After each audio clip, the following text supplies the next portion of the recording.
This is a Dauntless Media Collective podcast. Visit dauntless.fm for more content.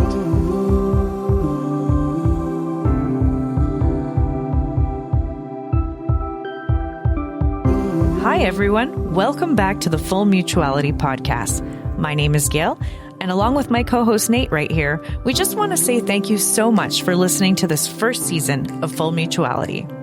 We're officially wrapping up for now and going on a much-needed break, but we will definitely be back for Season 2. In fact, we already have a couple episodes recorded and some interviews scheduled, and we can't wait to put them together and bring you in on what we've been working on. We're also going to be changing some things up a little bit, but not too much. I don't want to give anything away, so suffice it to say, I'm really excited about what's in store.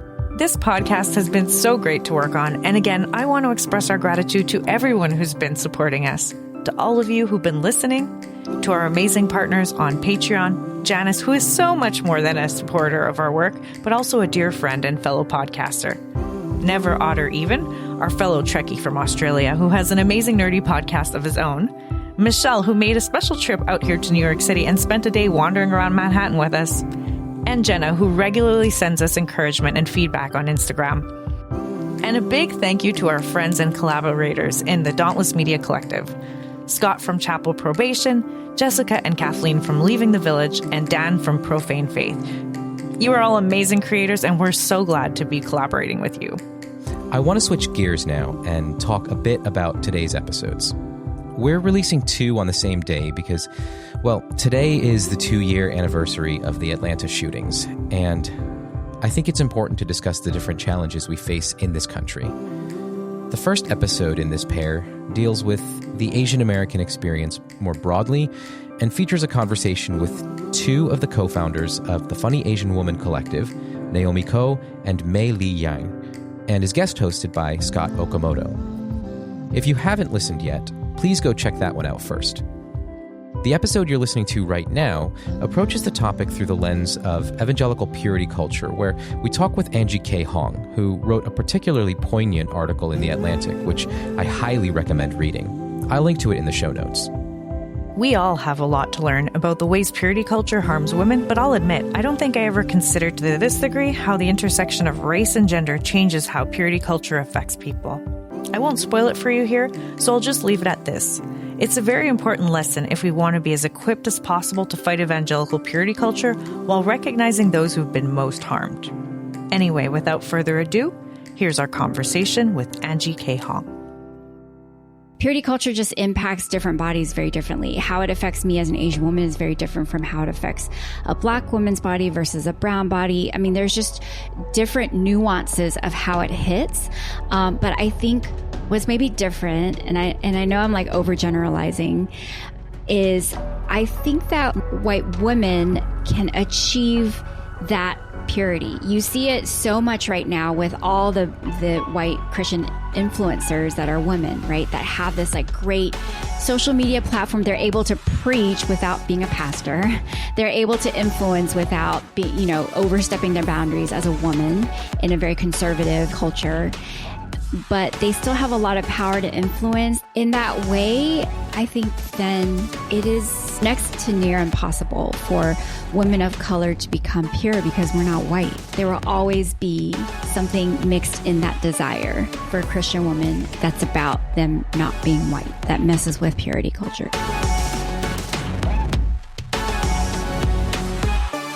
Our guest today is Angie K. Hong, who is a writer, a worship leader, critical convener. I suppose you'll provide some expansive definitions for this stuff.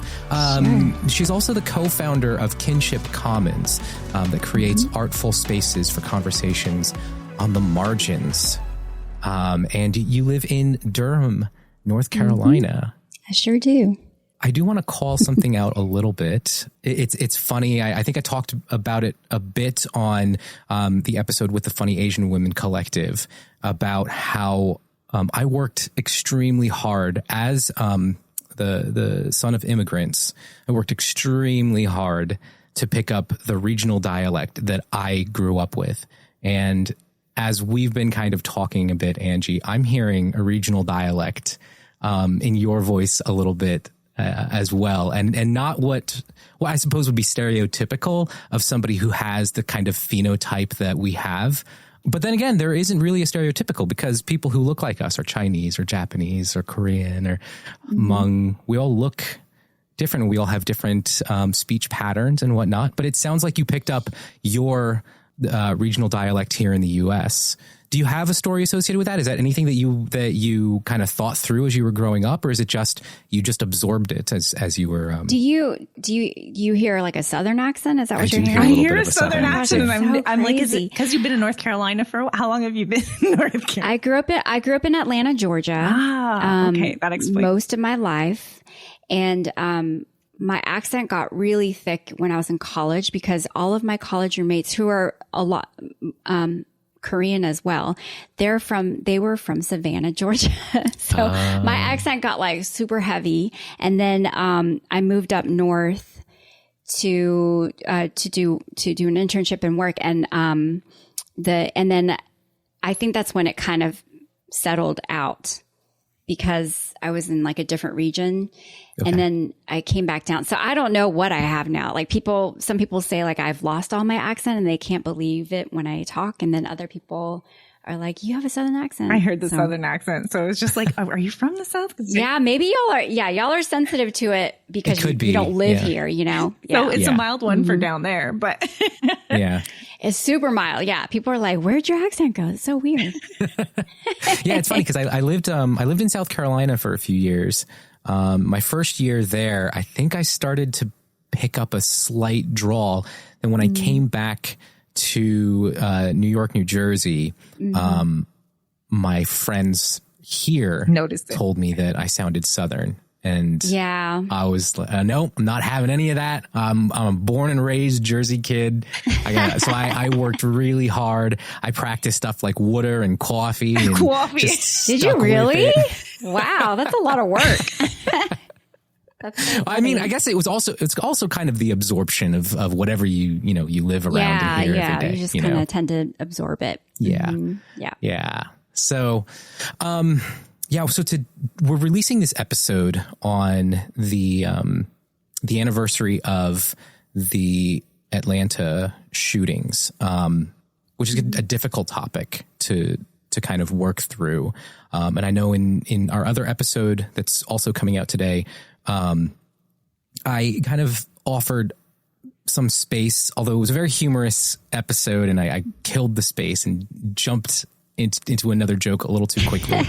But I do want us to take some time to sit with our thoughts and our feelings. And I feel like, Angie, you could give us some good perspective, because the event itself plays with that intersection of purity culture and racism, Orientalism, all of that stuff. And that's something that you are very familiar with, given your background.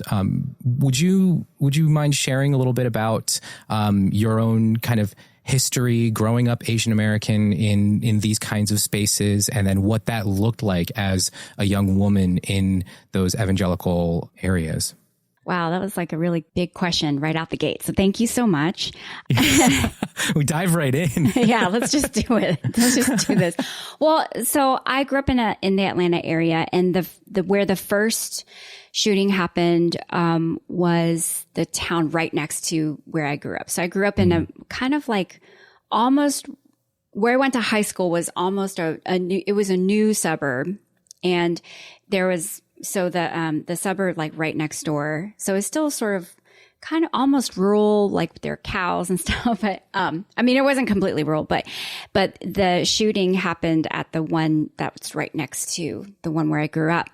And what was really interesting and devastating, right, is that I I'm a Christian. I did work at an evangelical church. I grew up sort of like in that culture. So I knew where the guy was coming from, but I'm also an Asian woman.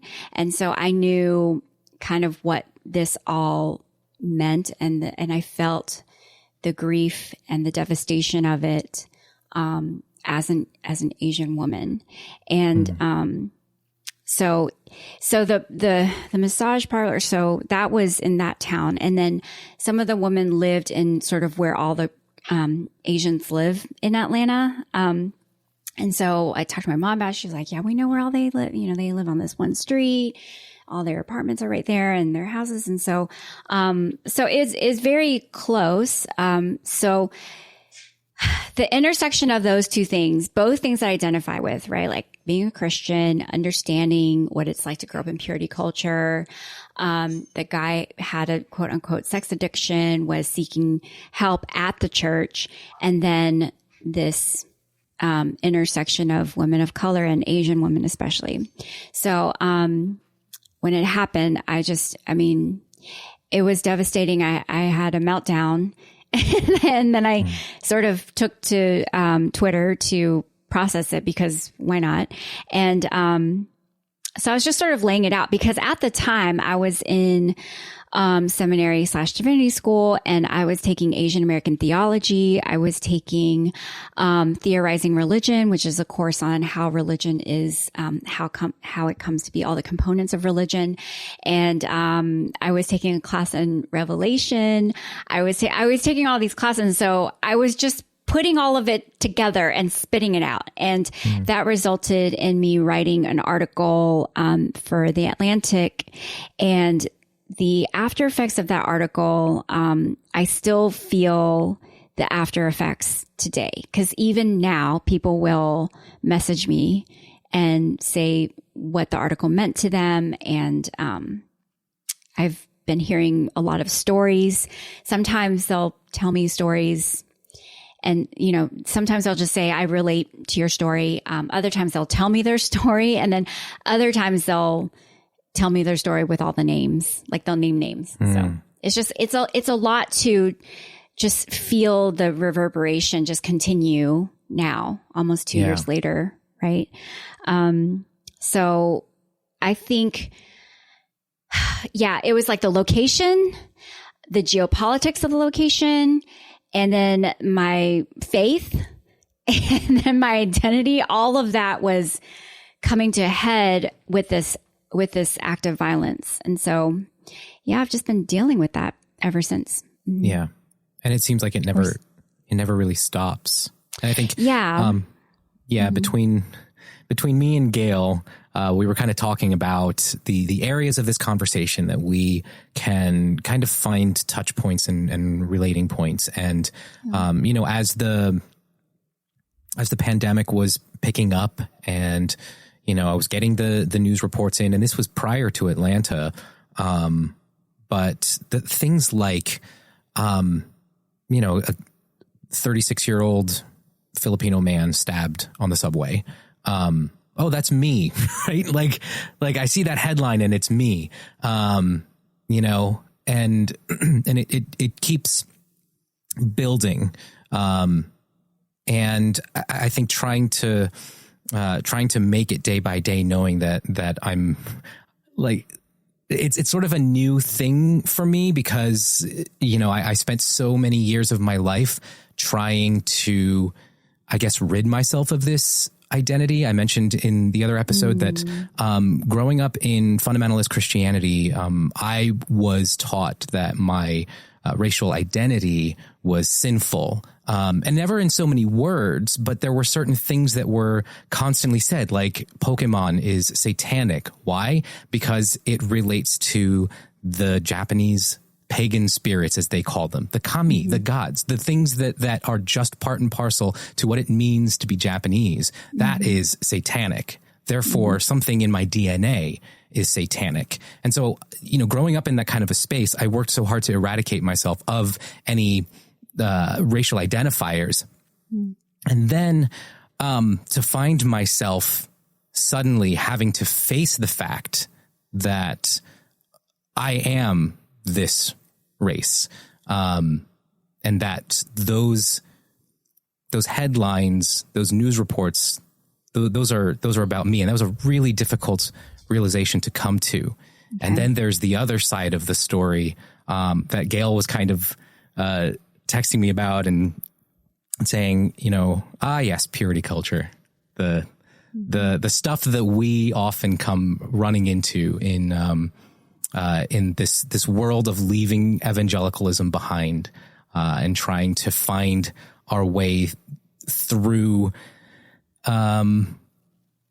life as post-evangelical people who are trying to grapple with what our various sexualities mean, what our bodies say, what they're doing and communicating to ourselves and to the world around us. So, yeah.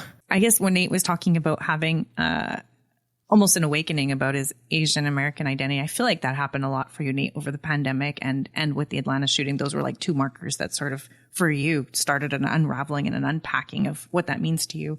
Not that you never did any reflecting, through the years, but that really was like a breaking point for you. I'm wondering, what about your story? Was there a moment? Was there, Angie, was there a time where that started to unravel for you? Yeah. Well, I've been doing this work a while. So like Atlanta, all of that was not, it was devastating and shocking. Yes. But was it surprising? No.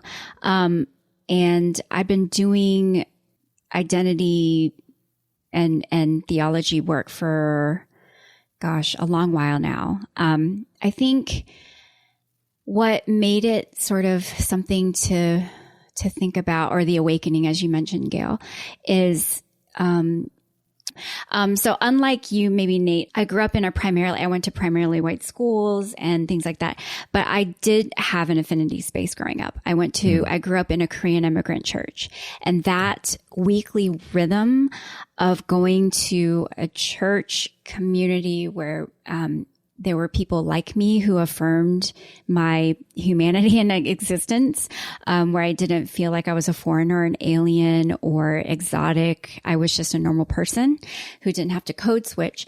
I've always had that.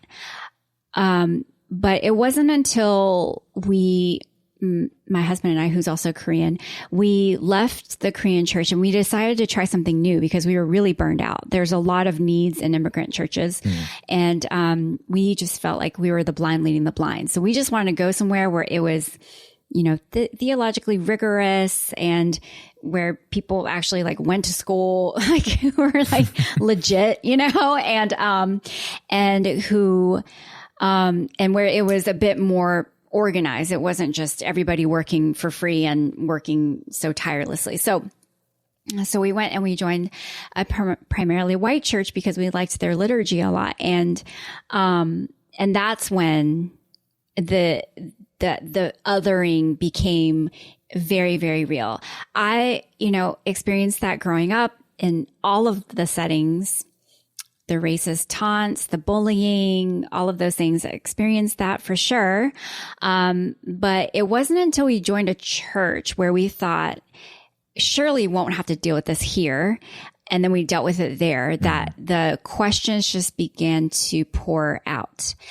I think primarily because my theological spiritual formation at that point was through the Korean immigrant church. I feel like there were cultural values and theological values that I felt were really good gifts. It wasn't perfect, but I feel like we had a lot to offer, that these churches were, for instance, the churches that we were at would be wondering why there wasn't more of a sense of a community and why people just jetted out of the church after 1 hour, 12 on the dot, everybody's gone. The church building's locked up. People just go home. Whereas the church that I grew up in, we hung out all day. We hung out till nighttime. It was our social, it was everything to us. And so we were like, hey, this is how we offered that as a gift. And it was no, it was really, it was rejected. It wasn't seen. It was seen as other. And so I think that's when the questions just started pouring out. So that was when, 2006 ish. Okay. A few, long time. And then it just sort of started evolving as the the idea of the multicultural church became more popular. And I joined those as worship leader. And then later on a national level too, with a lot of places that were trying to diversify their churches. And then so then I got exposed to even more racism there. Yeah. Cause it was very sinister. And I'm sure, Dan White Hodge and I talk about this a lot too. Mm-hmm. So I think that's been my journey. And then I worked at Willow Creek for 2 years, and that's when I worked at Willow during a very interesting time. I did not want to work at an evangelical megachurch, never was on my radar. I worked for these sort of small church plant startups. But we moved to Chicago, and I swear to God, no. God was like, I want you to work at Willow. I got a call. They offered me the job just through a phone call. God said, I want you to work there because I want to show you something. So I just said, all right, I'm open. And I got hired right before the 2016 election. So imagine the fallout that happened in a church like that. Yeah. And then I left right as the allegations against Bill Hybels were pouring out. Right before the New York Times one, there was a Chicago Tribune one that was like the big one. And then I moved up my end date. So yeah, I don't know what the question was. I'm sorry. But what's my journey? That's my journey. That's my journey. Yeah. The different things that, I think it was like, what was the awakening moment? And for you, it was moving into white church, like moving out of Korea. Yeah. That was your safe space. Church was that one place that was sort of free of what you dealt with in society and what you dealt with in school. And then you had church. It was an affinity space, it was, I wouldn't call it exactly a safe space, because theologically, I don't know if I would have ascribed to everything, but it was like an affinity space. It was where we could go and see people that look like us. Even if we never talked about our identities as Asian Americans, which we rarely did, I still got to see that week to week. Yeah. Yeah. And that's something that I do. I wish I had, and I'm kind of sad, given my upbringing and kind of what had taken place over the course of my life. I was born into a Filipino church, actually. But then my family moved probably almost an hour away from that town. So we couldn't stay at that church. My parents were looking for a church that was more local, and it ended up being that very white fundamentalist church that was a feeder church for, I don't know if you're familiar with Bob Jones University. Yeah. Yes. Oh, that's the South very Carolina. That's where I ended up. Yeah. Dang. Yeah. Wow, so I attended that kind of fundamentalism. Yeah. So I attended the church for practically my whole life, I think, at the time. So for the first almost 20 years of my life, I was at that church. I attended the Christian day school all the way from kindergarten up through year 12, and then went straight over to Bob Jones University. And so my life was embedded in this white fundamentalist space. And I didn't know, I think I also internalized some of that racism. So I would, visit my grandma's church, which is the Filipino church that I was born into. And I would kind of look around the room. I would hear the accents, the broken English, all of that, and feel like, this is inferior in some way. Yeah. And not even realizing just how much racism was just dripping out of me, and hatred for myself, for that part of who I am, and then I missed out because on the Japanese side of my upbringing, my dad was working constantly. So it's not like we interacted a whole lot on that level. And I didn't participate in Saturday school. I wanted to hang out with my white friends and do white kid things like play sports. Meanwhile, I had a couple Taiwanese friends who on Saturdays they were doing the Saturday school thing. And then I find out, many years later, I find out, there's a Japanese Saturday school too, that I could have probably learned a bit about that side of myself as well. So I didn't have those affinity spaces. So for me, the awakening started to come at a point in life. I think when I noticed it, and then I looked back over the course of my life and then started putting some pieces together, was when I was working for an evangelical megachurch.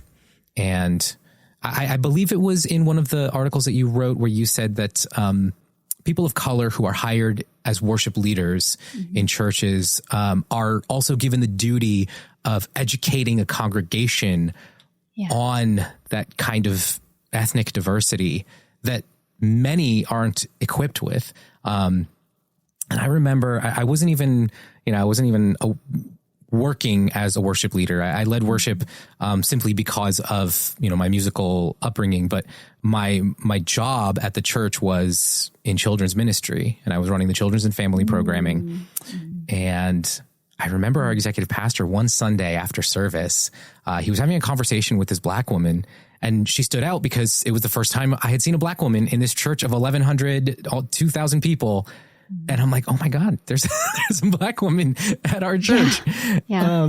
And I remember our executive pastor came up to me and said, hey, do you have any ideas about how to get more diversity at our church? I'm like, I hang out in the children's wing all day. Like, what do you want from me? Yeah.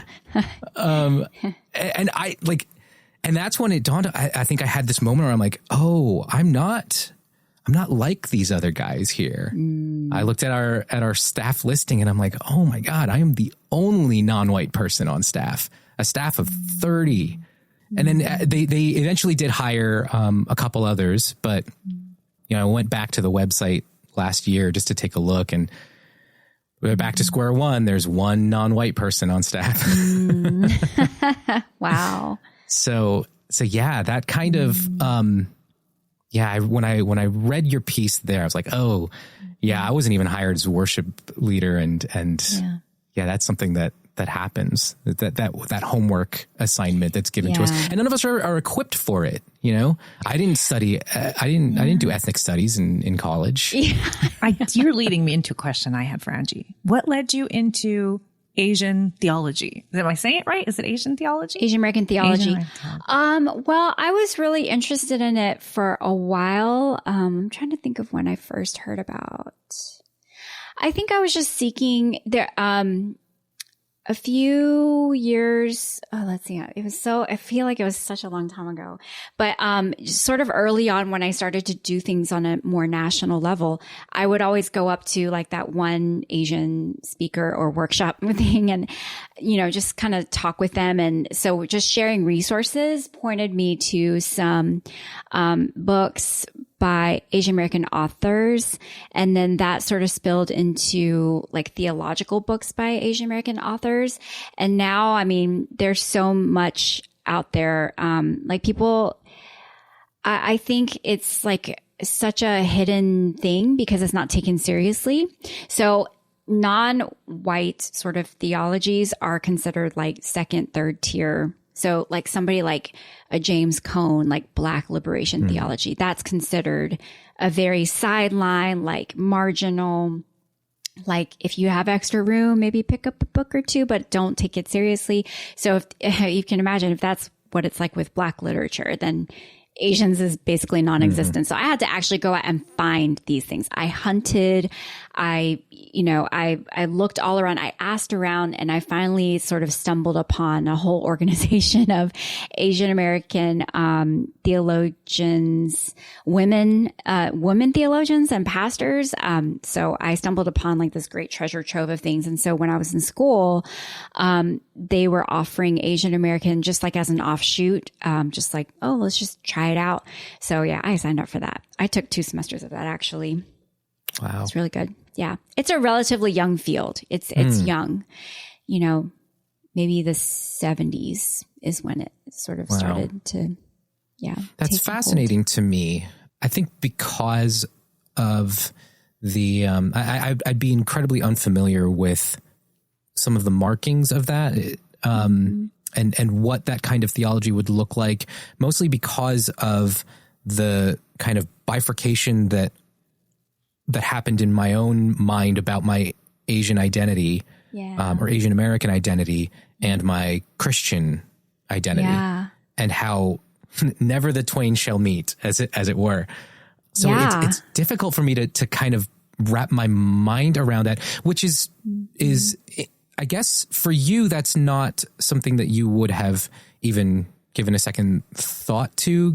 And I think probably because, your background as a Korean American probably has, statistically speaking, it's very likely that you would have grown up Christian. That's so true. Yeah, that's true. Well, so I do want to say something about that because, this is really important, right? This focus on, so the reason why race is just so resisted in church conversation is because this whole idea of identity in Christ, in Christ, everything else does not matter. Like your body does not matter. And, I think something that's really interesting is I wonder if by saying that, because I ascribe to that too, right? Like the world will fade away. We transcend our bodies. None of that matters. We're just all about Christ. And that would be amazing, except we were given these bodies what they call particularities, right? We were born with particularities, and that's not for nothing. That's not, God just didn't say, oh, let's just make a bunch of random people. I mean, that's not, God takes so much time in creating every single little thing like flowers, right? Same with us. So we're meant to embody our bodies that we were given. But I think there's this notion of, well, none of that matters because your identity should be in Christ. Never mind the fact that Jesus had a body. From the moment Jesus was born, Jesus was a politicized body, and people don't really talk about that. Jesus died. The body died on a cross. There was like blood. And actually, he talked about blood, right? This is my blood. This is my body. Eat and drink. So I don't want to go into preaching. Sorry. It's not the crowd for that, but like, it's interesting that you brought that up, and it reminded me of a conversation we had with a friend of ours, when all of the fallout from the Hillsong, the release of the Hillsong documentary, and the church itself, kind of the beginning of the very public collapse. I reached out to a friend of mine. Well, we became friends afterwards. I connected with her because she was a member of Hillsong Boston. I was a member of Hillsong NYC, and I got connected to her through some of those connections. And when I reached out to them, and we had them on the podcast, and they were telling a story about coming out. And it was such a harrowing tale because they came out to their team leader, who is a Black woman, and her team leader was saying things like, well, why is this so, why do you need to come out? Why is this such a big deal? Like, what identity, gender, sexuality, what is that? Why? And she's like, well, don't you ever consider the importance of being a Black woman? Like, how can you just hide? They're like, well, no, the first thing for me is who I am in Christ. Yeah. And that broke my heart because there's so much richness there. Yeah, it is very common. Yeah. Theology. Yeah. Heavy. Yeah. It's just, I feel like it's almost like denying that Jesus lived or something. I mean, I know that's a strong thing to say, but Gnosticism, I mean, that's like what it's about. Like Jesus actually didn't exist. It's an idea. Jesus was like a spirit. And that was like, they put the kibosh on that. It's so long ago. Why are we still talking about that? Like, why? It's just like, why are we denying, those things? I mean, actually, I know why, but the thing is, the idea of coloniality really made, the idea of transcendence of your body a very appealing concept. It was necessary for coloniality to separate spirit from body. And so this idea of transcending your body it's not as much a Christianity thing. It was sort of Christianity and Enlightenment kind of met. and decided to make that so they could have slaves, It was just, do you care to unpack that a little bit for people? Like, I know you've made the connections and you studied it, but for like people who are listening going, okay, yeah, sorry. I know it's so like layered, so layered. Yeah. So like, I've heard you speak about coloniality previously, and I'm trying to maybe would it be helpful to kind of paint the distinction between coloniality and colonizing? And how maybe there's a relationship versus. You must have heard that when I talked with Dan about it. Yeah. Okay. So they're not completely separate, but they are distinct. Okay. So there's a colonizing, which is like literal occupation of land and bodies and subjection to violence and all of that stuff. And then there is coloniality, which is more about, it's kind of more meta. It's about like the ideals, the theory. I'm doing a really bad job explaining this, by the way. See, y'all thought I was academic. I'm just like blowing smoke. So like, right, we won't tell your professors. Yeah, don't tell them. But so the idea of coloniality, right, is a concept, a framework for which people like justify their life. So I think so. There's this thing called the colonial matrix of power.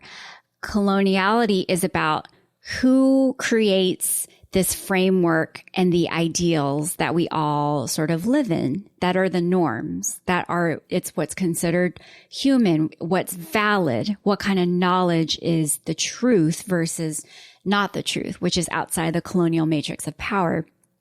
So for instance, like if you're talking about white supremacy is sort of saying that like white European descent, that force is who defines what is true in this world. So Black folks, brown folks, like they fall outside of those ideals, which is why it's easy for them to have not been counted as human, as fully human, 3/5 of a human.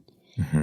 That is all coloniality at work. And so if it's just logical that whiteness is the ideal, the sophistication, the way to be, then, and then you have Black folks who are 3/5 of a human, then slavery, cool. Like we're good with it, And then, along with the Enlightenment, the Bible, right? The Bible justified slavery, certain verses, all of that, when it's looked through that lens of the coloniality and matrix of power and Enlightenment, then that is also justified. And something that I learned just recently this year is the Bible was not written in verses. There was a versification that happened during the Enlightenment, right? And so that enabled the Enlightenment of like deduction. So like taking little pieces of data, cherry picking to create an overall argument. That's a very Enlightenment. That's a Baconian, Francis Bacon, Baconian like concept that people took that concept and applied it to the Bible to justify, and it justified slavery. It justified violence towards women. I mean, all sorts of stuff. And it continues today. Yeah. We cherry pick Bible verses all day long. Yeah. I mean, that's it makes me think, and possibly a similar application if I'm learning well. Now I'm your student. That's scary, Nate. if I'm following your thread here, Angie, it's you could probably correlate it to seeing how Christians, by and large, evangelicals in particular, see white theologians as default, right? Like there is theology proper, and then the theologies of other racial and ethnic identities get labeled Black liberation theology, womanist theology, that they all fall under other labels, but theology is the white man's. Yeah. Historic tradition. Yeah. Right. Yeah. Right. Yeah. So to say white man's theology almost doesn't compute. Yeah. Because that's not a thing. It's probably why we absolutely should be saying it out loud, because it makes people go, what? And then you go, yeah, but we do it for everyone else. I want to go back to your point on the Bible and the versification and enlightenment. For myself, I know that I mean, I unpack things because whatever area of your own marginalization ends up standing out at some point. So for me, I'm white. That's not it. It was being a woman in church that definitely started to rub up, right? Like being in leadership and all the other leaders are male and being the only woman at the table. And also like, you know, you'd make a point, the guys would ignore you. And then another guy would sympathize with you and make your point, like repeat you verbatim. And everyone would look at him and go, it makes sense. And you're like, but that's what that guy you're literally, like, I just mentioned that. He just copied what I said years ago. Yeah. It was like those kind of moments where you're just like, oh, it's really hard for some people to see women as their equals and to accept that. Like, but I think when I started digging into when you talked about how the Bible's been used, that moment where I figured that out, when you said, you know, wasn't always there, I was like, I know this. And it was because I was looking into wives submit to your husbands in Ephesians and looking into the original language and noticing in my Bible, wait, it says it in italics, submit. Why is that in italics? And then realizing, oh, in the original language, there's no word, there's no verb. They're just pulling from the verse that wasn't in the original language as a verse, but you know, the verse before, and then learning, oh, this is where they put in a new heading, you know, about marriage. And it's like, wait, that wasn't, these are assumptions, right? Like there's like you said, there's a lot that went into where they broke things up, how they chose to head things, the context they chose to view it as changes everything. Like if you view that as like the verse before, wives submit to your husbands, is submit one to another, which is interesting because then you don't need to say wives submit to your husband. Like I'm not even finding the right words. It just doesn't make sense to have to like, okay, both you do this with each other. By the way, women do this with your husbands. Like you just finished saying that, but like learning that didn't have to be the word, the verb, the like that was chosen as the context, but it doesn't. Yeah. You could look at the bigger context of what the bigger passage was saying and choose a different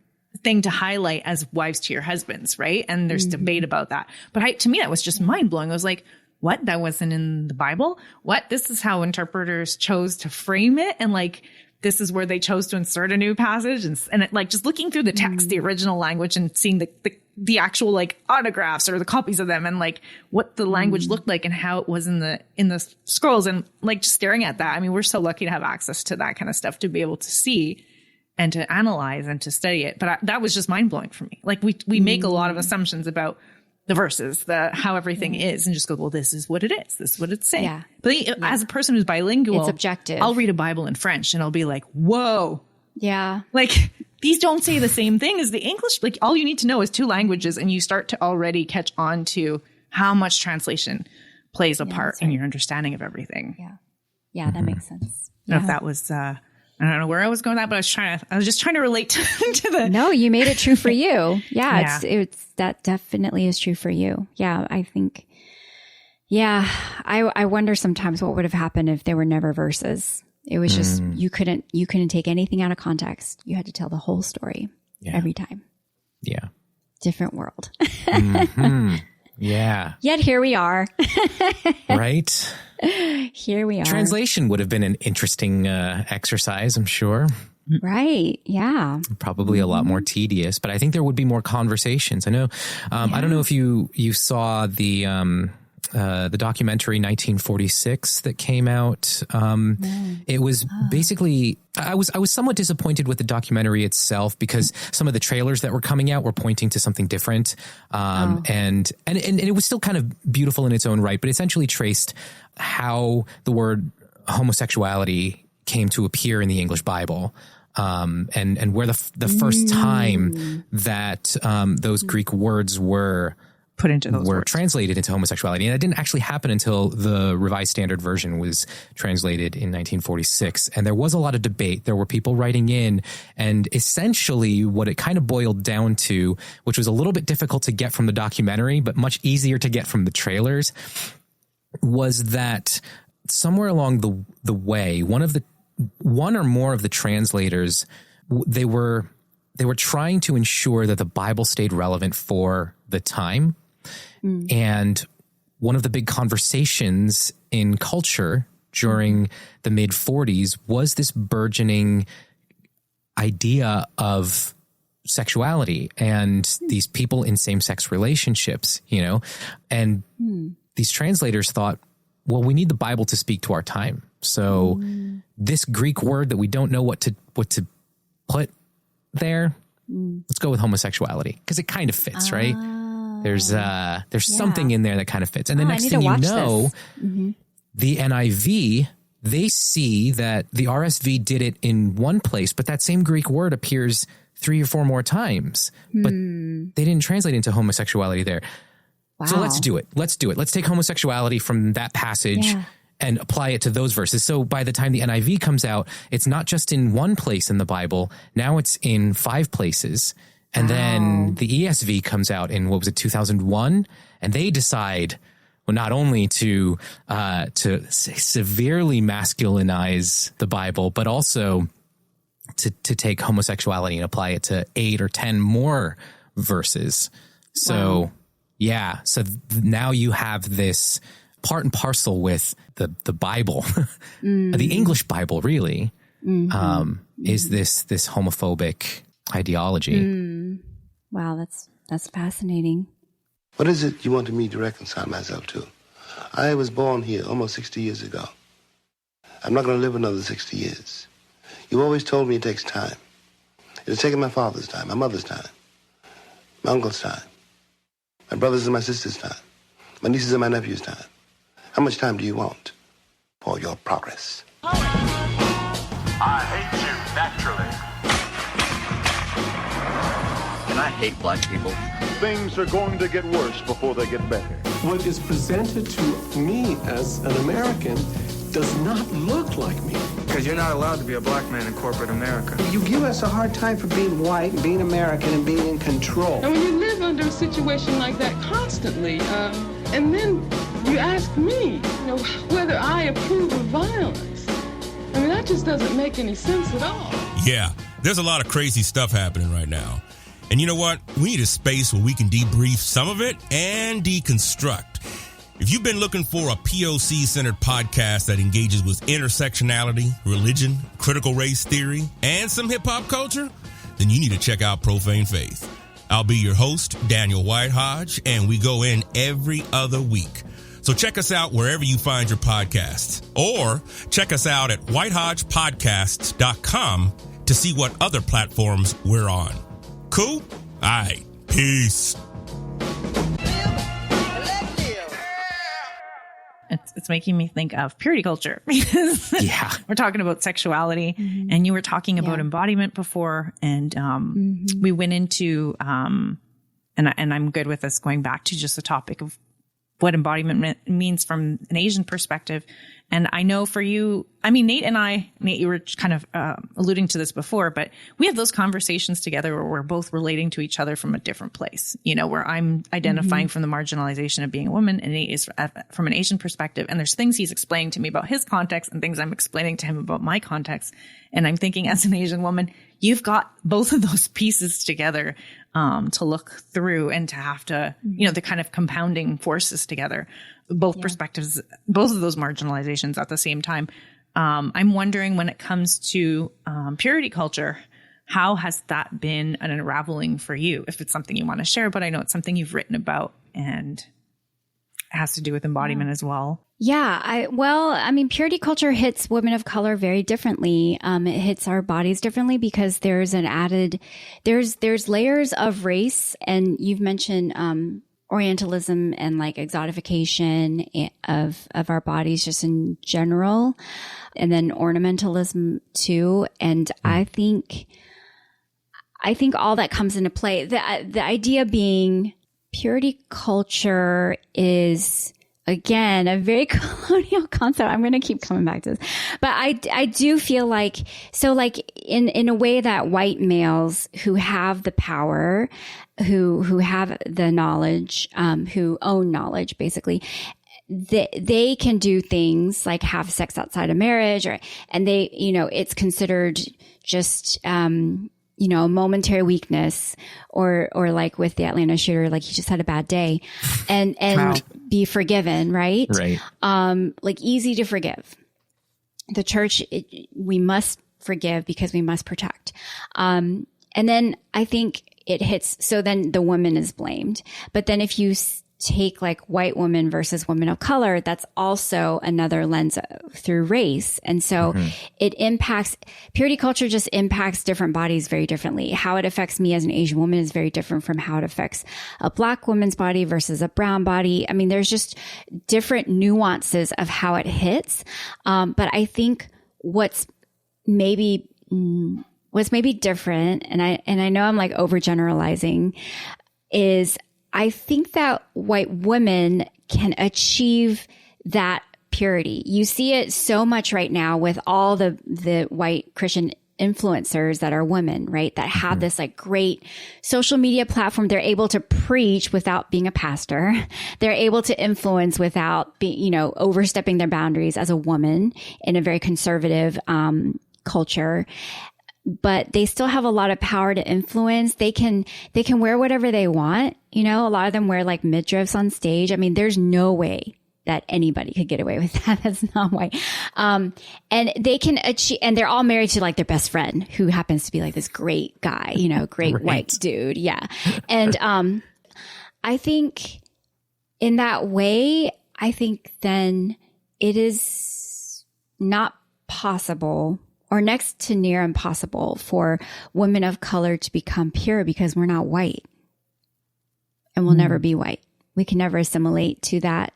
There will always be something mixed in that desire for a Christian woman. That's about them not being white. That messes with purity culture. So yeah, we are not beneficiaries of purity culture in many ways. That is fascinating because, I think it was, who wrote the book on purity culture? The one that kind of became the bestseller. Was it Linda K. Klein? You're talking about the book Pure? Oh. Yeah. And I unfortunately haven't read it. It's on my TBR list. And I have heard such good things, and I've listened to her in interviews, and she does have an eye-opening perspective. But especially for those of us who are kind of discovering this as we're kind of shedding some of those blinders that we grew up with from our traditions of origin. And yet hearing you talk about this, and there was another podcast, I think it was Reclaiming My Theology, that you were on. You really did your research. Either that or I do too many podcasts. Well, doing a Google search for Angie Hung podcasts gave quite the list. I was like, oh man, where do I go with this?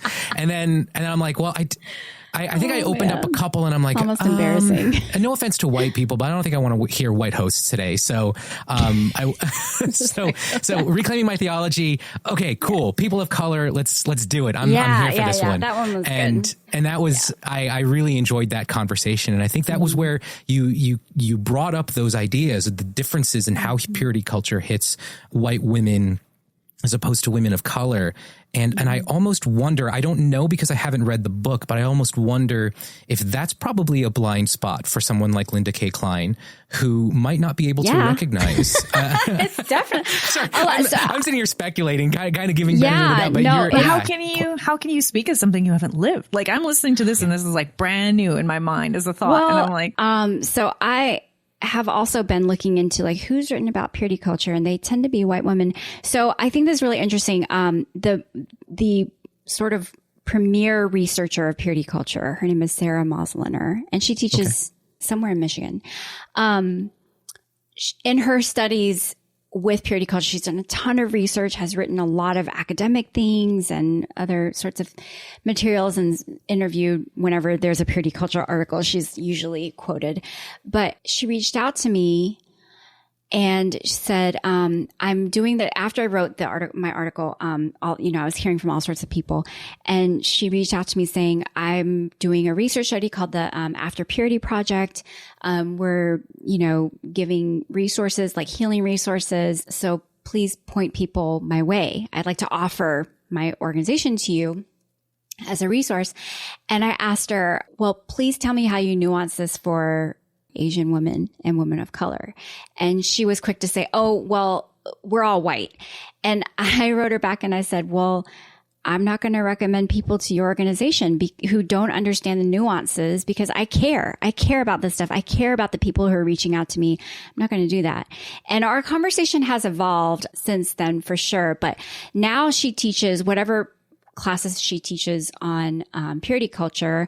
She always brings race into the conversation because purity culture and white supremacy are so intertwined. She cannot separate them anymore. And there are some Black scholars who have written about this. So she's not the only one. And Linda K. Klein is definitely not the only one. But there are no Asians. I even asked my little Asian American women's like theologian group, like who has written as an Asian woman about purity culture, and nobody said anything. I mean, they couldn't. And so I just wonder if it's high time for it, because the purity culture with relationship to Asian women manifests in very deadly ways, as we've seen. That the response to Asian women to I guess, you know, for lack of anything, of any better analogy in my mind at the moment, is not the further purification of the woman, but the eradication of the temptation, which is the Asian woman. Right. Oh, yeah. Mm-hmm. So it plays out so differently. And yes, like you were saying, it plays out very differently for Black women as it does for Latinx women, for as it does for white women. Yeah. And as we've seen, it manifests in Asian women's deaths. I'm aware. I just want to name this because I know we're talking about Atlanta, and this is the Atlanta shooting. I do want to say something about that. I feel like there is this kind of feedback loop between violence and action, and one triggers the other, and then it just sort of happens all over again. And it's almost, I've read some things about this where in the Black Lives Matter movement too, there's a need for some sort of cataclysmic event for people to have a wake up and to change. And that usually is the dead bodies. And focusing on that can sort of enact almost a religiosity, sort of like a ritual practice of the death.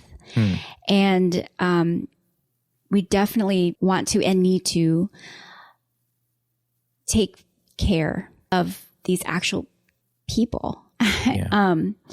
And talking about how they died more than how they lived is the lived reality is, it's a slippery slope. Like I don't discount like that, you know, of course it happened.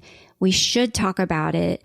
But I feel like there's like this really weird feedback loop that's happening right now where it's like all the hashtags, all the events, they just sort of like are spouted out like in a list as like, and that's why I'm changing. Like people had to die so that I change. And I just want to be careful because we care about these communities living too. Like we're focused on the living. And we want to take care in how we sort of stage that scene when we talk about that. Yeah. Does that make sense? This is super insightful. And, you know, these are things sometimes people don't take the time to like, I don't know. I feel like I've had a lot of awakenings from my friends who are not white about, hey, like, and even some white friends repeating what they hear from their Black friends saying, stop showing the dead bodies. That's really traumatizing and disrespectful. Like you don't need to, when you post about it, do that. You're harming a community by showing that all the time. Like, the first time I heard that, I was like, it was a new thought. And then it was like, of course, that makes complete sense. Like that shouldn't be occupying how we go about having these conversations. So like you're bringing in a whole other layer to not just not showing about it, but even in our words, even how we talk, what aspects we're focusing on. Are we focusing on the lives of Asian women, the joys, the humanity, the positives, like that's how you humanize people when you recognize they're human and you talk about it. Right. Yeah. And the work that is happening, that's been happening, right? There's a lot of organizations that have been doing this work for a long time. And so I want to give a shout out to that work that's being done. And, I don't want to get to a point where there are so many to talk about that it's just like, I don't want to use that as a jump off point for people caring about these people. Does that make sense? So anyways, I know that there are awakenings definitely that happen. Like I don't want to, I definitely validate like your experience, Nate, like what you said, because you're not alone in what happened there, right? Pandemic, and then Atlanta, then New York. I mean, all of that did happen. I think what happens now after the awakening, after so many, I think is still slippery. Like people are still trying to figure out and trying to work through their identity. I'm there for it. I want that to happen. I think that's great work. So like I definitely want to sort of like focus on that. I don't even know how we got on that topic. But yeah, just to say like those events like still impact us, right? Like they still hit us in a way that is, I don't know. It's sad. It enacts something though. So I want to talk about the work that's being done. Anyway, I think we went from purity culture to how that embodies and different, like that's the trajectory we took. Sorry. Right. Yes. Well, so like I've had people say like, when what happened in Atlanta happened, I almost identified with the shooter more as a Christian than I would as like a woman or Asian woman or even an Asian man, which was very telling of like how purity culture just sort of works. It sort of works where it's like the guy needed forgiveness, needed tended to, like the guy is sick, he's mentally ill. We need to take care of him. And then on the other side of things, like, well, who's taking care of them? So, and even like my mom's church. So my mom, I grew up in the oldest church, long-standing church in Atlanta that's Korean. And when I asked my mom about the women, she was like, oh, yeah, we don't talk about them. Like we don't associate with those people because they're working a job that's not honorable, like as a Korean culture. So there's all sorts of layers of complication. And I think like purity culture just like infiltrates, it just messes everything up. I don't know. I do think it is a function of white supremacy, and that's very internalized, and it works very well within shame-based Asian cultures. Not all Asian cultures are shame-based, but I think for the shame-based ones, that sort of like guilt, moral purity, plays in very well with shame-based guilt, honor, obedience.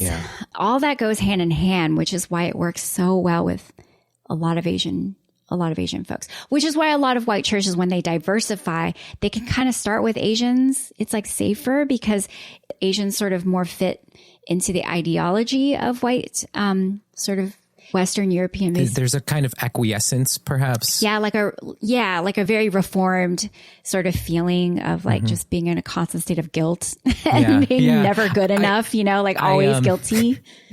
Like the, I think it was in the other episode where, we were kind of, joking about the Korean, Han, I'm about to complicate that too. Sorry. I do this. I mess things up.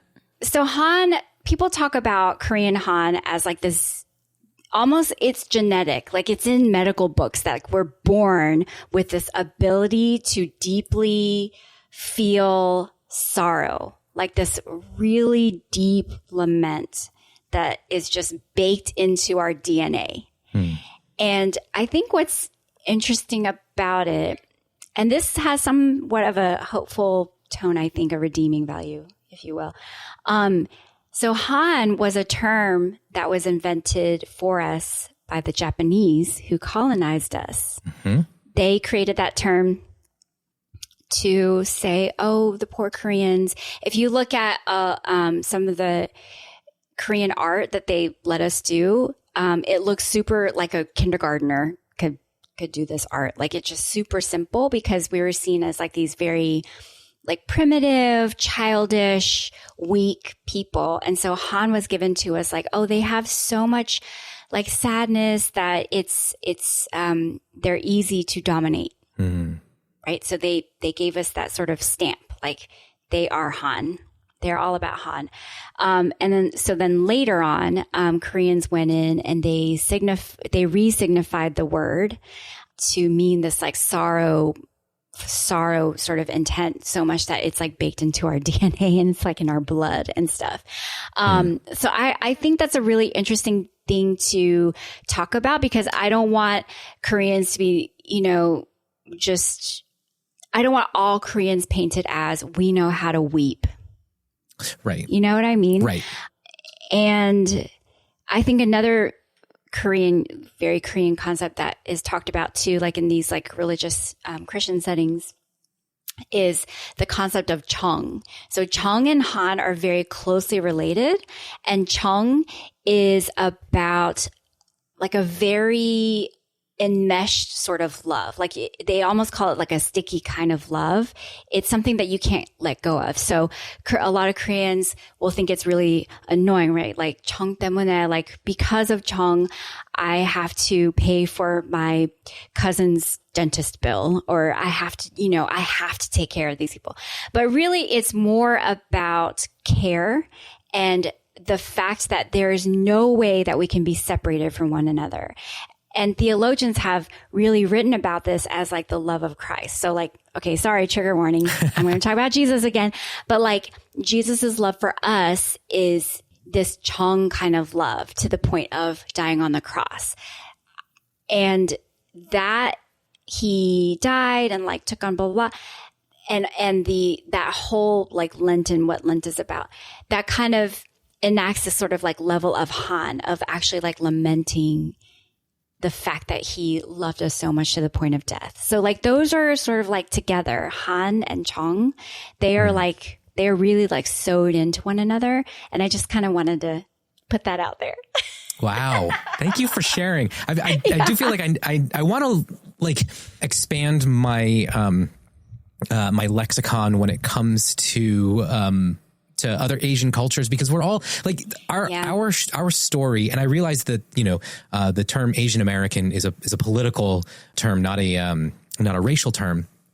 And so there is this shared experience that we all have, despite the fact that we come from so many different, ethnic backgrounds. Yeah. And we don't have, monolith. Yeah, and we don't have some unifiers. I think it was Naomi in the other episode who mentioned that Asian Americans don't have like the unifier of, say, Spanish, like Latin Americans have a common journey. Right. And there are certain things that as Asian Americans, we don't, like, our histories are not quite as intertwined, even though we are treated so much the same way. That's right. But like Japanese Americans don't have slavery on the Transcontinental Railroad.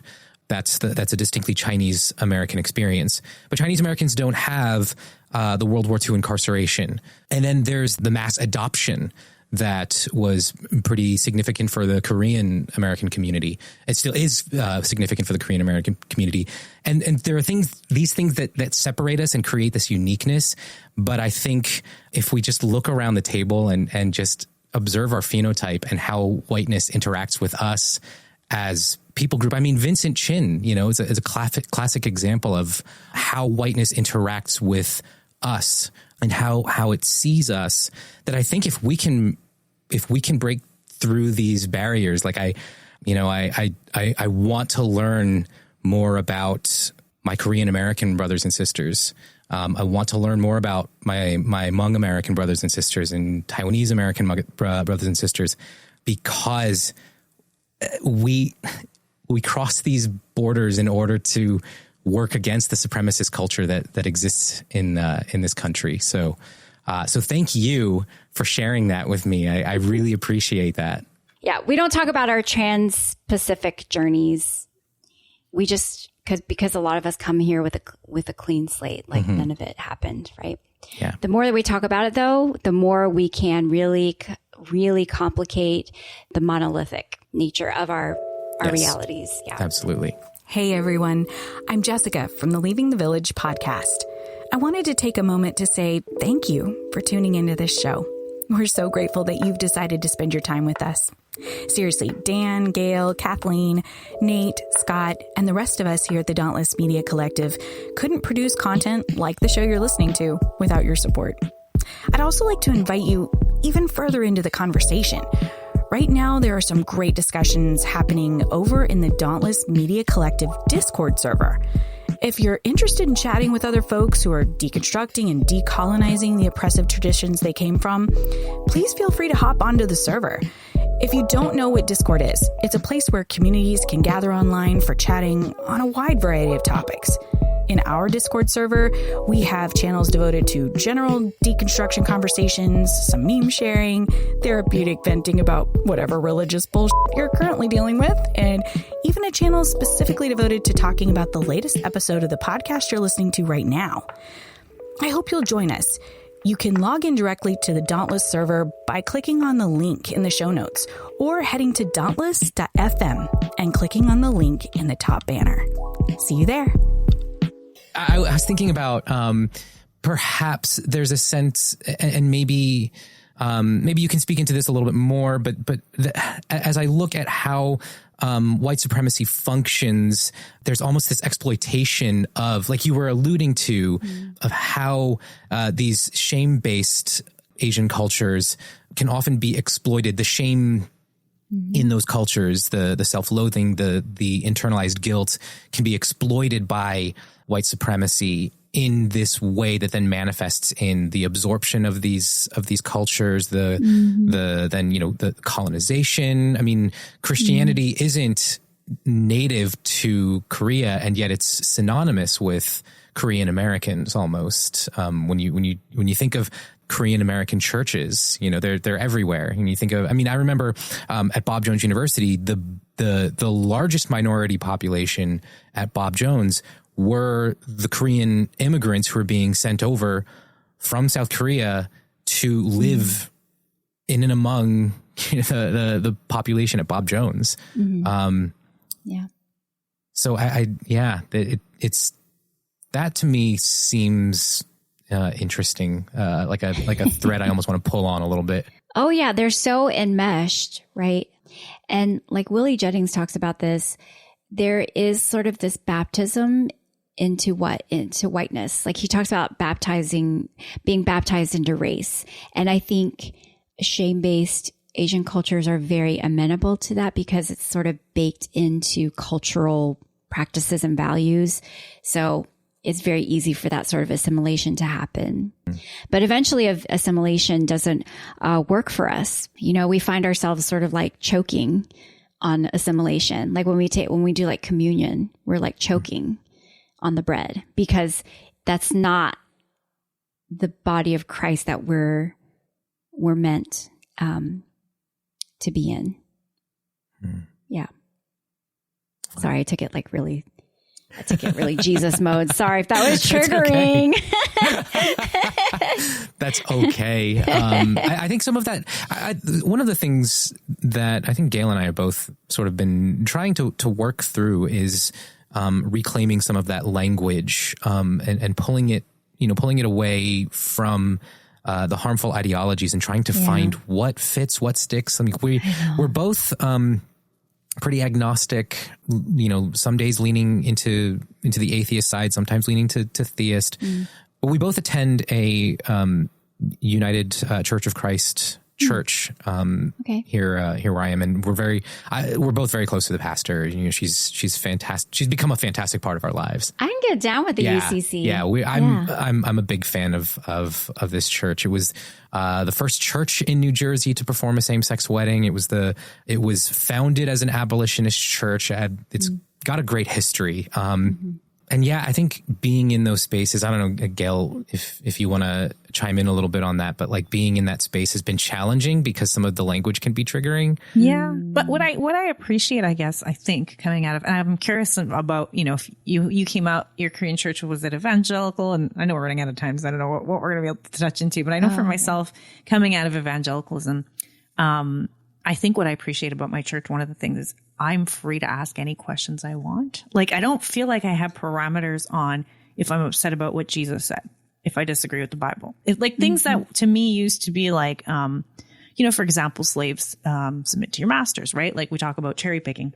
And I know, I was having this conversation with someone saying to me that, his problem with young people today, and he's talked to them, is they don't read their Bibles. And the reason they don't read their Bibles is because if they read through it all, then they'd have to throw out pieces of the Bible because it doesn't fit their lifestyle. And he was coming from a very evangelical lens. And I was thinking, I would hope there was pieces of the Bible that they would find disturbing and not follow. If I've read through the Bible, and there are pieces of the Bible where, like you said earlier, like people have used it for slavery, like to form that position. It's not hard to do with certain passages. And I'm not a theologian, and maybe there's some great explanations behind it, but I'm okay with taking that and going, that sounds harmful. And saying that about any passage of the script. That's not something I was allowed to do in evangelical tradition, to like ask the hard questions, to feel certain ways, to think certain things.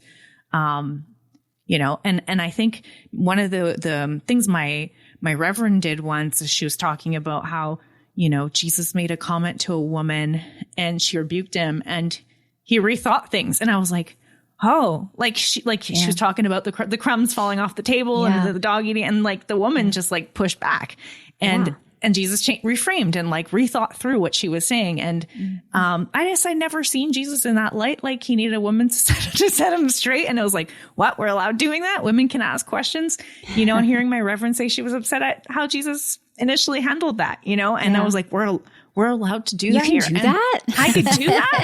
I can do this. Yeah. This could be part of my faith. So then once you start doing that, though, I don't want to say it's a slippery slope, but it is a slip. I mean, in the sense that I was told it's a slippery slope.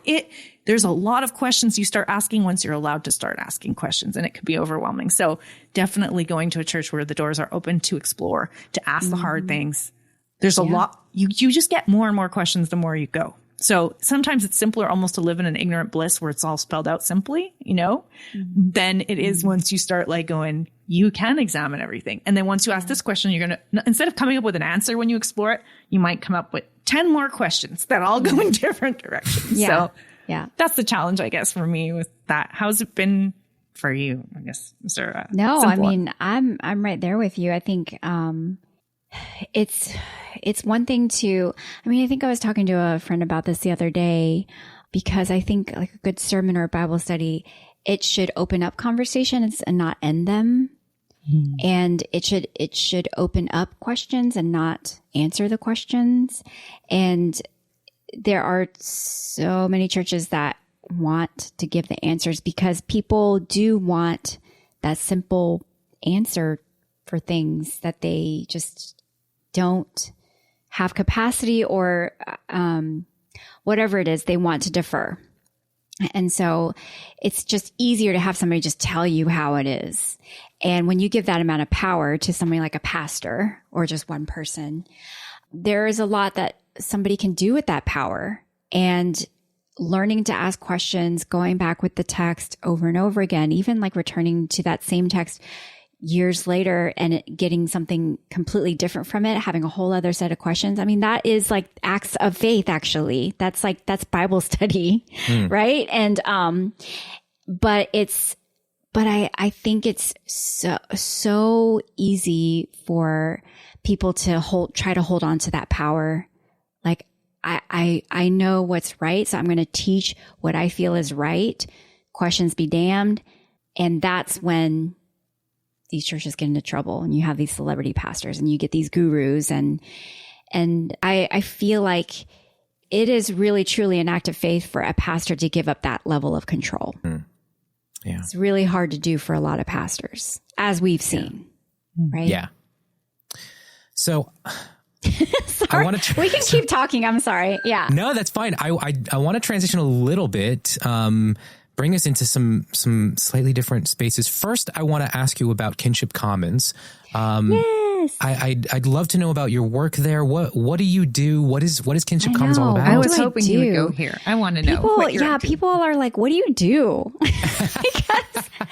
because like my first year in, I got a pretty strong message that I wasn't going to be working at a church getting out. I went to school.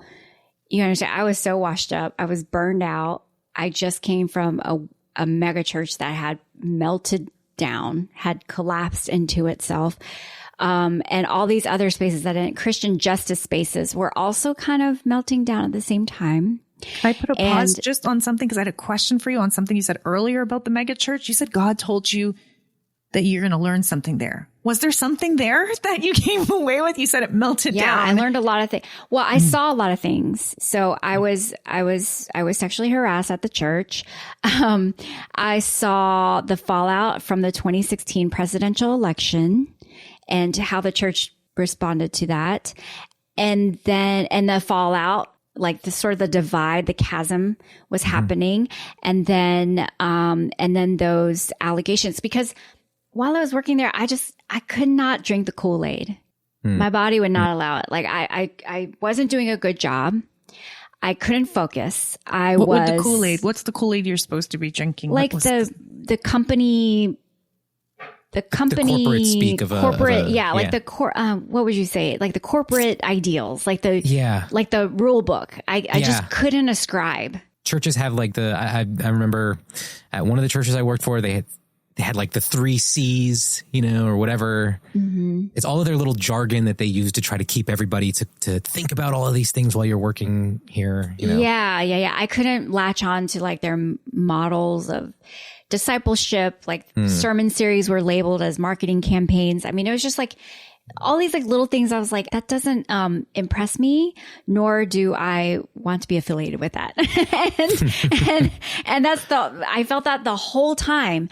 I was like, something is just not right. Something is not right. Like beyond those little idiosyncratic things, something is just not right. And then when the accusations about Bill came out, that first news story, I was like, that's what it is.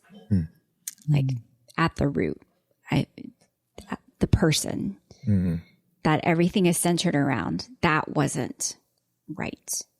That's so common of a story too, right? Like so common. That's sort of a feeling, and then all the different churches have it, whether it's Driscoll, whether it's Hillsong, it's a different way that the offness manifests itself, like that things are a bit skewed and people can't put their finger on what's rubbing against them necessarily. And then the scandals start to come out and the inauthenticity and sort of the abuse and the, the manipulation and all the other ways that, and they all act out differently in those different places. But then it starts to connect dots of like, what's been unfolding. So after I graduated, I was like, all right, let's just see what happens. I don't know. So I got what were you hoping to do? I honestly didn't know. I had no idea. I was just open. I got many job offers while I was in school, because everybody was looking to diversify, of course. And I didn't want to do that again, because I'd written about it so much too. I was like, no, I don't want to go back there. So I was just like, and then all of a sudden my friend, who is the chapel director at Fuller Seminary out in California, she called me up one day and was like, hey, what do you think about starting something where it's just focused on women of color and the marginalized, and we build liturgies and worship, and we don't center any sort of whiteness, like none. It's just, we build this for us. And I was like, sign me up. Let's do this. So it was her and I, and then 2 other women of color, 1 Black woman, 1 Latina. And we started this company. So what we want to do is curate liturgy and sort of in a creative space where we could have a focus like women of color and purity culture, like things that you wouldn't take to a church and you may not even feel comfortable with your family and your friends. We wanted to create a space for that, like an experience, a curated, like artful, using the arts, embodied things to be in that sort of like community and experience that together. So people weren't just in isolation and alone. Suffering alone in silence. So we wanted to create that. And so last year was sort of like a building year. We did a few conferences and built up like, capital. And this year we're getting ready to host our first gathering. And that will be focused on women of color and purity culture, actually. And then releasing a few product offerings. So like doing a meditation and maybe some music that will be like selling. Oh, cool. So we're very much in infancy stage, but I'm excited about it. I think there's a need for it. And yeah, we want to create that space. Like we can do it. We know how to do this. So that's Kinship awesome. Commons. Mm-hmm. And then another thing, with the critical convener, I'm doing some work through Duke Leadership Education, which supports sort of Christian leaders, comes alongside Christian leaders. They realize that just a small percentage of their grantees are Asian American, and they really want to change that. But as they are a Lilly endowment funded organization, and Lilly works off of the base of trust, they don't know anybody that they trust to like grant money to, but they're like, but Angie knows those people. So I'm sort of helping them identify like networks of Asian American leaders who are doing cool things that are going to sort of like that are cool, just like cool people. Okay. Yeah. Just like overall cool people. Be like, hey, what about this person? What about this person? And, hopefully they'll just be like more known so that they can support them in different ways. So yeah, that, and then the writing thing I'm working on, working on books and other sorts of articles, essays. So you got your plate full. Yeah, I've diversified my career. It keeps it really interesting and fun. Yeah. You make me think of Nate in that sense. He has like about 1 million different interests. I know. I feel like you're like that. Yeah. You know? I'm wondering, is there one book or project, like in terms of things you're writing about, that it's where your head is at these days and you're excited to have to dig into this and like it gets you going and like you just can't put your pen down and you can't stop typing when you get into the topic? Like what? Yeah. Is there a book kind of theme that you can tell us about, or what is? Yeah, I'll tell you just a general theme, and that I will probably write about this for a long time is, I think there's something very interesting about being Asian American, about not being white or black. There's something about liminality that is so, and being sort of like in this middle space that can cause a lot of anxiety and uncertainty. But like through my work and processing and writing and doing all these other things, I've come to re-signify it as kind of like a universe of possibility, of creativity, of a hybridity that can be really life-giving, and to know that you're not alone, I think is, and not just for Asian Americans, but there's a lot of different types of people who would fall into that, right? So like you may not be all the way one political ideology or another, like one dogma versus another. You may be somewhere in the middle that's not moderate, that's not scared, but that is like truly like leaning into things. You may be a woman and not like a man, you know? So it's just like learning to live really faithfully and flourishing in that sort of middle sort of space.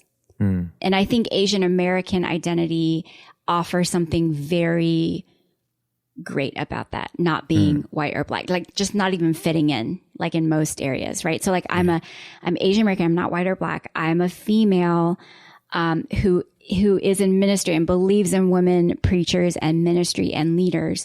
I am fully affirming, and I'm a person of faith. I mean, like these things just like can't go together, but they do. Yeah, but they do for me. And I have found life when I don't try to ascribe to one or the other. So I'll be writing about that for a while, I think. Yeah. Well, I think there's all sorts of possibilities. That sounds like the kind of thing I would eat up. Yeah. Yeah. Well, I hope you read stuff. I hope you read my stuff. Nate likes to read. You certainly listen to all the podcasts, so. Yeah. I read as many articles as I could. That's so sweet. Get in the time that I had. I definitely latched on to 3. Your review of Minori was, it hit me. When I'm sleep deprived, I get a little bit choked up very easily. And when I read it, I was pretty sleep deprived, and I actually broke down weeping, and I'm starting to get choked up now because I'm also sleep deprived today. But every Asian American, at least that I've talked to, remember certain things about their childhood. We remember the first time we were ching-chonged. We remember the nicknames that the other kids gave us. And when you wrote about the kid asking you, why is your face flat?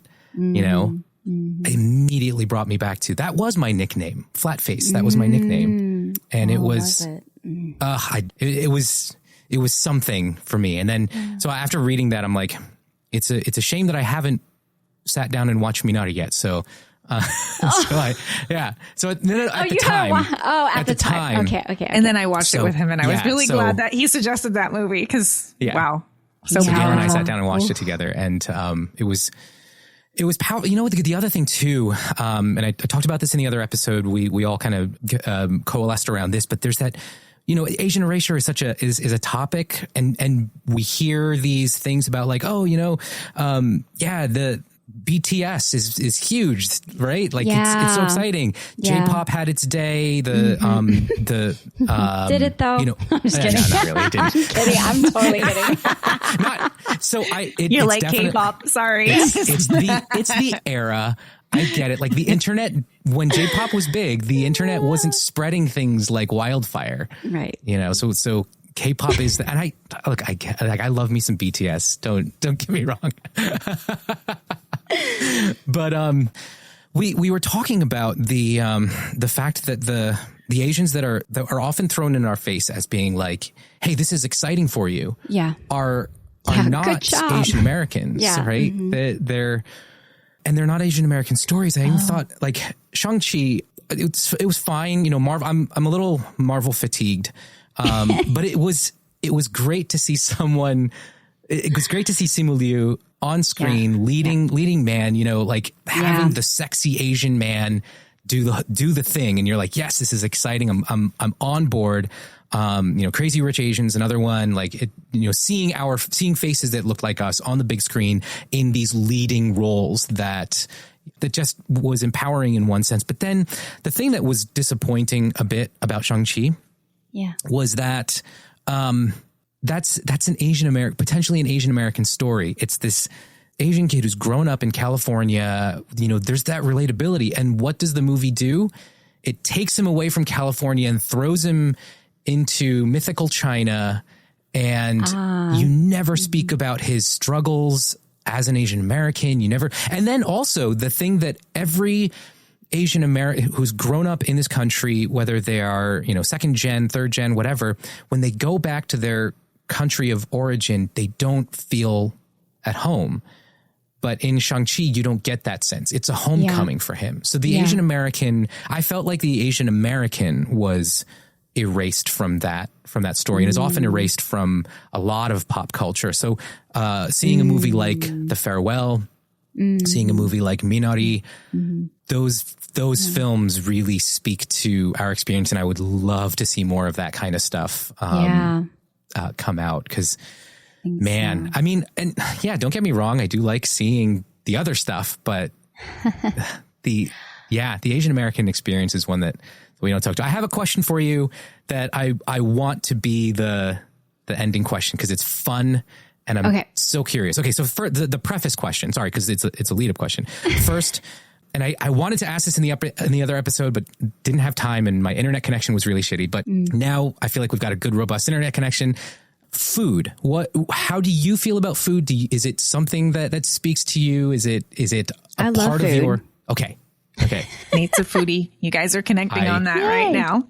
Yes. Okay. So, what is your go-to comfort food that kind of fits with your family or your tradition? Or so good. Oh, so many. I think I just love a good jjigae, you know, a good stew. I love a good, like, yukgaejang, I think is my kind of like a go-to comfort food. I'm trying to think, like something that's like really spicy. A good like kimchi jjigae, a good, even sundubu jjigae is comforting. I've never like had that's that. my sundubu jjigae. Yeah, that's like soft tofu and a spicy soup thing. Okay. Yeah. And kimchi jjigae is like a kimchi stew where the kimchi has to be like super, super duper old for it to work. You have to have like rotting. It never rots. It never dies. But like just like super fermented, like the sourest. That's what makes like the best kimchi stew. Oh, okay. And we'll make that. We go camping a lot. So we'll make that at the campfire, which is really good. It's so good. Yeah, it's comforting. Yes. Yeah. What's your comfort food? What are I know y'all's Nate's comfort answer to this one 100%. It's always, for me, well, not always. Sorry, there's all sorts of, I go everywhere with it. But, I know what your number one is. Yeah, it's ramen, and it's not even what's funny about it. And I guess it's because I'm Japanese American, but my dad's not a big ramen fan because he's from Aichi Prefecture, and ramen didn't really break through Aichi. They have kishimen, which is a different type of noodle, a different type of broth, and so that's what he goes to, but. Kishimen never broke Japan's borders, didn't become a thing in the US. So, but ramen, tsukemen, which is the ramen with the thick dipping broth. And Man, I'm getting hungry. And it's so salty and so it just hits. And then I love making a Japanese curry. It's just so comfortable for me. It just, it brings me back. Like that's, that. And none of this is really healthy, but I like to believe it's healthy because it's not white people food. Yeah. You know what I had the other day for the first time? So we also made kare, like curry, but the next, we had some leftover. And then the next day I made like potato, and we did that thing like poutine, man. It was so good. Ooh. It was so like a crispy potato with kare. You just dip that thing. It is so good. I should have put cheese on it just to see if it would pan out. But how is it poutine without cheese? That sounds like a the heart Montrealer and Quebecer and me is just kicking into high gear when you say food. Yeah. That is our comfort food. No, but here. that's like the poutine.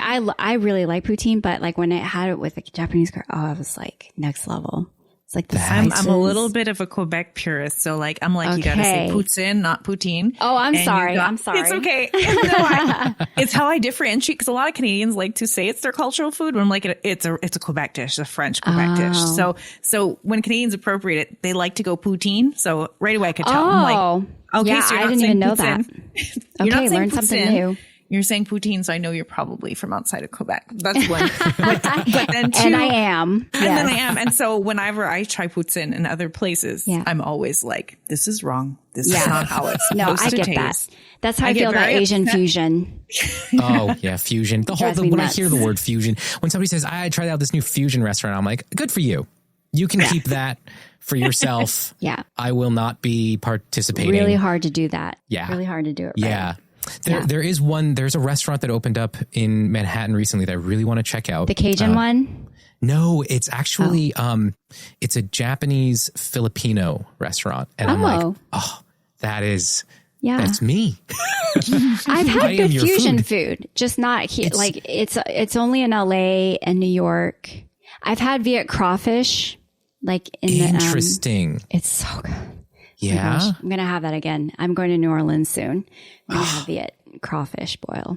Wow. It's happening. I've never been to New Orleans. So and that's something that I hear about often is the crawfish. I had a friend who's from New Orleans who did this whole like Mardi Gras party. He was actually on staff at my old church, and he did this whole Mardi Gras party, and his wife made gumbo. It was fantastic. That's amazing. So okay, I'm definitely hungry now. Yeah. I'm going to have a snack. Yeah. Go for it. All right, Angie, thank you so much. This was a wide-ranging conversation. I'm so glad you joined us for it, though. And, thank you so much for having me. Where can people find your stuff? Should they just do the Googles for you since you're all over the place with so many things? Do the Googles. Do you have a link tree? I do have a link tree. I'm on every social media platform. Every platform, even my website, is the same. Angie K. Hong. So, that's perfect. Yeah, Instagram is Angie K. Hong. Twitter is Angie K. Hong. Even my website is angiekhong.com. So, is there any other Angie K. Hong? Are you the one? I'm hoping that I'm the one. I know there's a lot of Angie Hongs, which is why I put in the K, but... Nice. Yeah. Nice. I should be like the first one that pops up. Yeah. I actually have that. I feel very privileged in that I am always the first Nate Nakao that pops up. Apparently there's another one somewhere else floating around, but that one did not jump on the on grabbing the username quite like I did. So... It's great. Like, I dominate the Nate Nicals Yes. of the world. Yes. Top of them. Oh, with that, Angie, thank you again. This has been fun. I'm so glad you joined us. Yeah, thanks for having me. That wraps up another episode of the Full Mutuality Podcast. If you haven't already, please subscribe to us on your favorite podcast app. And if you don't already have one, head over to our website, fullmutuality.com, for a list of all the apps you can find us on. We couldn't do this without you, our listeners, so thank you so much for your continued support. Speaking of support, one of the best things you can do for us is to head over to Apple Podcasts and leave us a review. I'm pretty sure 5-star reviews get you an extra crown in heaven. But seriously, if you found this episode insightful, spread the word and share it with your friends. And don't forget to follow us on social media. You can find us on Facebook, Instagram, and Twitter at Full Mutuality. Thanks again for listening, and we'll see you on the next episode of the Full Mutuality Podcast.